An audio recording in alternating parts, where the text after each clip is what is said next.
Ils ont été rachetés d'entre les hommes comme des prémices pour Dieu et pour l'agneau, et dans leur bouche il ne s'est point trouvé de mensonge, car ils sont irréprochables. Apocalypse 14, 1, 5. Ils sont les prémices. Là encore, ce terme nous amène au cœur du problème. Ces croyants sont dotés de facultés, ce qui est d'un prix inestimable aux yeux du Seigneur. Bien évidemment, le mot prémisse y fait allusion de manière explicite ou sous-jacente. Ce qui vient en premier est toujours déterminant. C'est un principe de la parole de Dieu que la première mention d'une vérité renferme toujours en elle-même tout ce qui en découlera par la suite. Ce peuple, cette phalange, a une valeur intrinsèque. La capacité de donner a été créée en elle. La figure utilisée change à la fin du livre de l'Apocalypse. Et à la cité du trône même sort ce qui est destiné à la guérison des nations. Les nations bénéficient de ce qui provient de cette partie centrale. Ces valeurs intrinsèques peuvent se reproduire indéfiniment au profit d'un plus grand nombre de personnes qui résident au cœur de la cité. Les prémices, oh oui, ils ne sont pas les seuls à en faire partie, mais ils sont les premiers à posséder ces valeurs qu'ils détiennent en faveur des autres.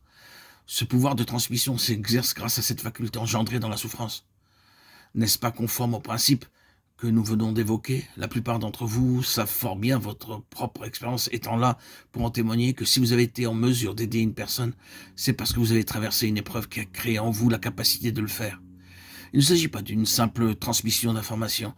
Cette capacité-là provient de ce que Dieu a forgé par l'expérience au plus profond de votre être, et de surcroît par une expérience douloureuse. C'est de cette manière-là que ces individus ont acquis le droit de gouverner en premier. Ils gouvernent par leur capacité et leur aptitude à donner et à transmettre. Ils ont un secret exclusif que nul autre ne peut apprendre.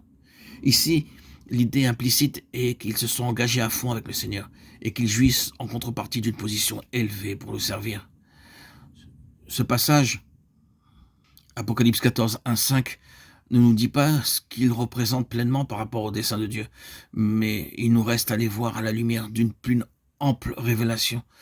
Si nous tenons compte de la révélation complète qui nous a été donnée sur la signification de l'agneau, alors nous commencerons à comprendre qui sont ces compagnons de l'agneau, ceux qui le suivent partout où il va. Nous reviendrons là-dessus plus tard, mais à présent, nous nous limiterons à un ou deux points. Ces gens font avant tout le plaisir de Dieu d'une manière toute particulière. Ce qui compte plus que tout, c'est que Dieu soit satisfait.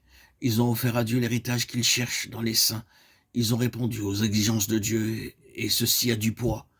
Ce n'est pas une petite chose pour Dieu lorsqu'il obtient ce que son cœur désire si ardemment. Dieu est comblé. Voilà ce que représentent vraiment ces gens-là.